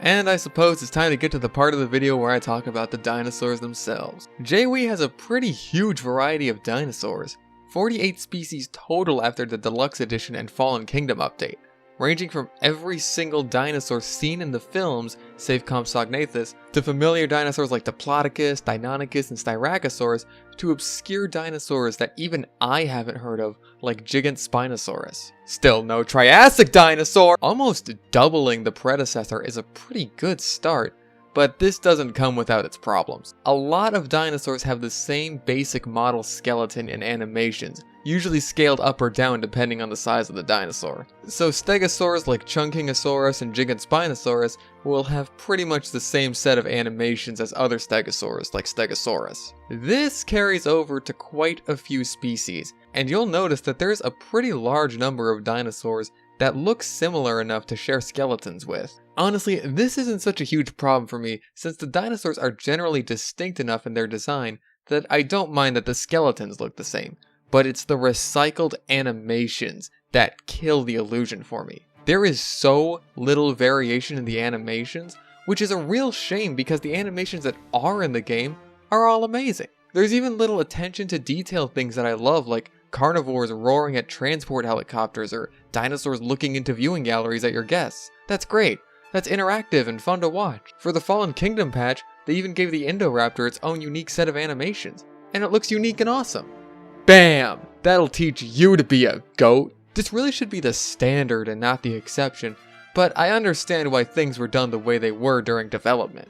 They had deadlines to meet, but that's over now, right? Shouldn't the animation team have a license to go carte blanche on these dinosaurs? I'd understand if they're working on brand new ones with a whole new set of animations to add to the game, but there's no indication that that's the case. But it's not just the lack of animation variety that's the problem, but there's a general lack of behavior too. Herbivores will sort of go in a cycle of eating, drinking, grazing, which has no effect on their hunger, it's basically just their idle animation, and socializing for those with larger herds. Unlike in JPOG where dinosaurs in a herd or pack stuck together, here they'll just sort of coexist, then occasionally stand in a circle and squawk at each other.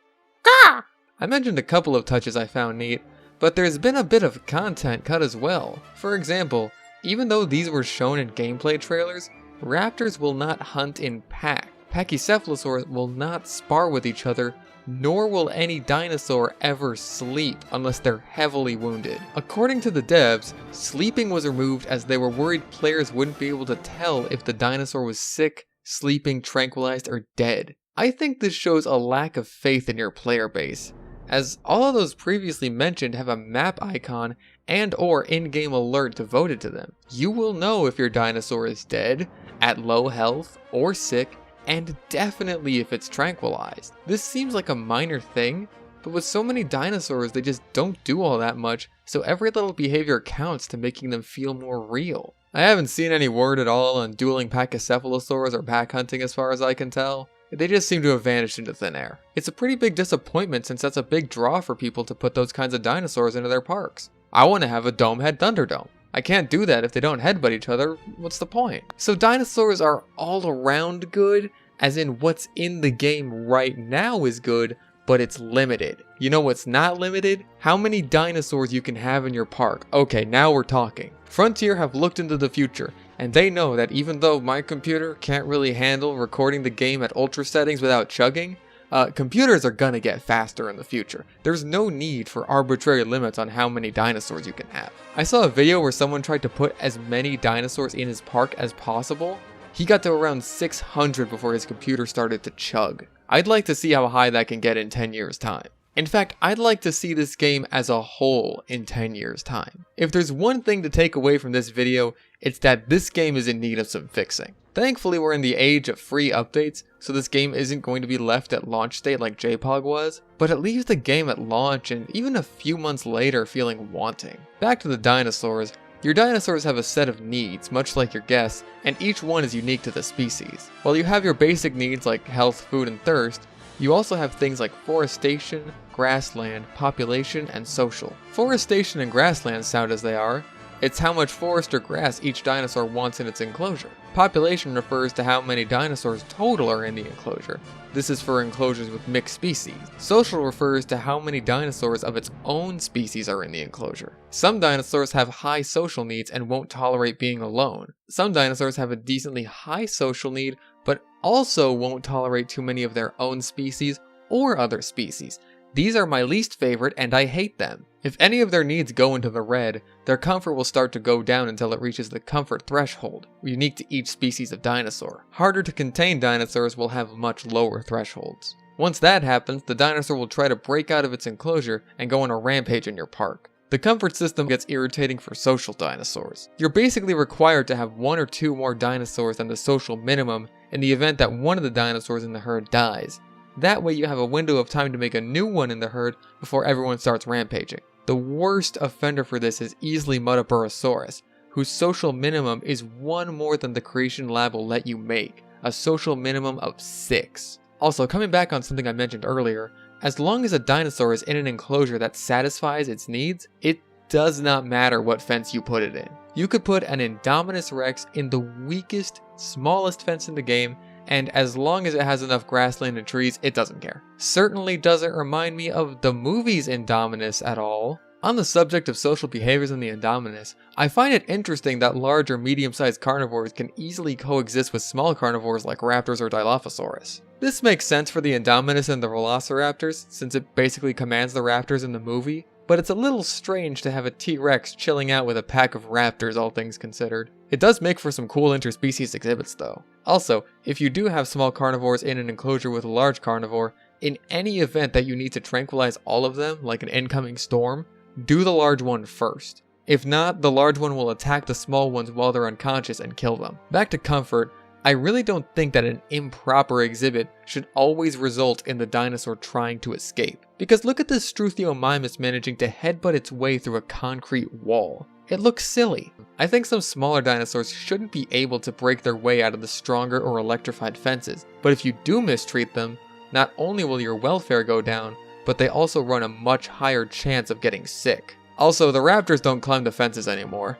They just headbutt their way out same as everyone else. I think it's a missed opportunity. Disease is a factor mostly unchanged from JPOG, although you can no longer vaccinate your dinosaurs from diseases you've researched before they hatch. I imagine this is so you have to keep going around in the Ranger Jeep to cure them with the gun. there's a lot more diseases this time around, all of which are real diseases and viruses, from the common cold to rabies and cryptosporidium. None of my dinosaurs ever caught rabies, so I'm not sure if it's quite as destructive as it is in JPOG, but I can only assume it's bad. Most of the diseases my dinosaurs wound up catching were all pretty minor, and they seemed to act the same from one to the other. Their health just started to go lower and they seemed a bit droopier than normal. In JPOG, dinosaurs would act differently depending on which disease they had.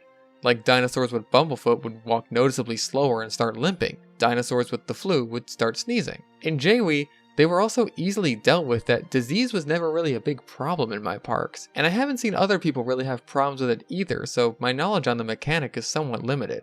As far as dinosaur AI goes, they're actually pretty solid in that they act how they're supposed to when they're supposed to. There's no Dryosaurus incapable of surviving or Kentrosaurus being a grump. The behavior is only subpar considering the lack of behaviors and animations. Other than that, it works perfectly fine with the exception of my problems with hunting and fighting. The dinosaurs in general are an amalgamation of this entire game. They're good, but they're limited. Animations are amazing, but there's too few of them. Behaviors work, but there aren't enough of them. Buildings work great, but the terrain editor severely limits you. Islands look great, but you're severely limited on space. Tornadoes are back, but they're not nearly as destructive. And there is a fantastic groundwork here for the fans to do whatever they want with, but there is no mod support at all. Let's talk about that.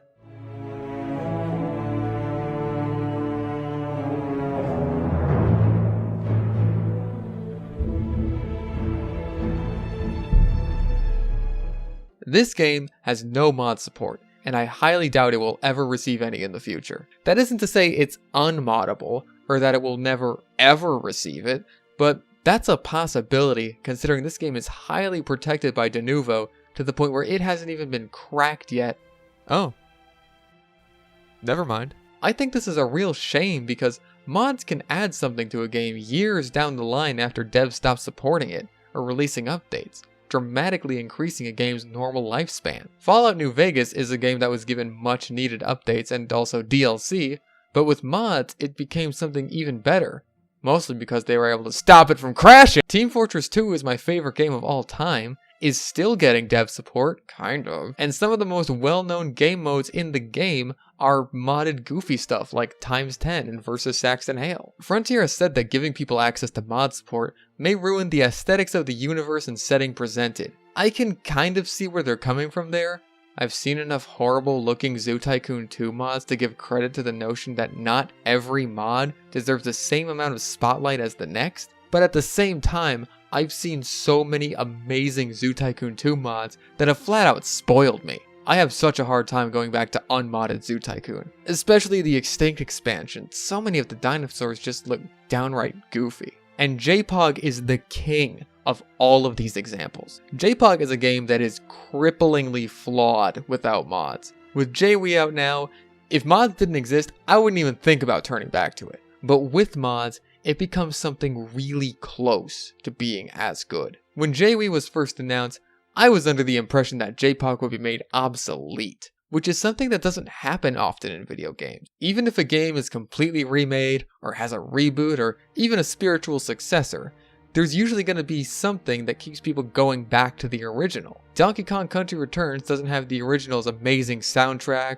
or characters like King K. Rool. The Silent Hill HD collection is just bad. And JWE is missing out on key features in JPOG. JPOG has a fantastic aesthetic and pretty good dinosaur fights, as well as some species that still didn't make the cut in JWE. Dryosaurus, Carcharodontosaurus, Uranosaurus, Acrocanthosaurus, Albertosaurus, and Homalocephalae are all locked inside JPOG unless an update comes around sometime in the future. A lot of these guys I actually missed having in my parks. Dryosaurus, as annoying as it was to have die on you all the time, was a great filler dinosaur for Jurassic exhibits that made them feel more alive, and with JWE's improved dinosaur AI, it would be a more than welcome addition. Uranosaurus was a pretty striking looking herbivore that I would love to see with all the different skins the game has to offer, and Albertosaurus, Carcharodontosaurus, and Acrocanthosaurus are all impressive carnivores to have that the game is currently lacking in. Having a new Tyrannosaur especially would be nice, as long as it doesn't scream so much. But what JPOG had the most over JWE is modding. even with constant dev support and updates, the possibilities are limited based on the devs' direction for the game and their willingness to work on it. With mods, the possibilities are endless. Zoo Tycoon 2 is an old game with a low polygon count, but the mods and fan-made models I've seen for it have astounded me. If these same devoted people were given access to mod tools in JWE, I can't even imagine the kinds of things we'd see. It would be like a dream. Maybe we'd even see those hot air balloons fly over our parks again. And that's basically everything I wanted to cover in regards to both JPOG and JWE. Two great games with massive flaws and massive upsides. In the end, at least in terms of the vanilla games, JWE easily comes out on top of JPOG. But with mods, JPOG still holds its own and is definitely worth playing. Ultimately, due to the way the game was coded, JPOG is still limited to 40 species of dinosaurs total. And even though that's still pretty good, it means it's already lost to JWE in terms of dinosaur content. JWE also simply has more to do in it, and there's a lot more room for optimizing your park even after you've built the bulk of it. The devs clearly have an immense passion for the game and the entire series. The attention to detail put into the game is amazing. Even the loading screens in between moving through islands have quotes from all the movies, some more iconic than others. I have faith in them that they can make this into something extraordinary that can be enjoyed years down the line, like the Zoo Tycoon games and JPOG before it. But in the end, I am giving JWE an 8 Goldblums out of a 10 possible Goldblums. There's quite a bit more content and complexity, but it's lacking in behaviors and variety. There's lots of little quirks that hold it back. I can't wait to see how that'll change in the future, but for now, this is where it stands. Maybe in a while, a few years maybe, I'll come back to analyzing these changes. Who knows? For now, this is the end of my analysis. JWE didn't make JPOG obsolete like I thought it would, but where it counts, it didn't disappoint, and I'm glad I got to play it.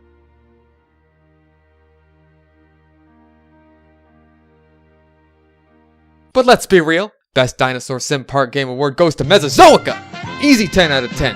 Definitely not a scam. Go buy your copies today.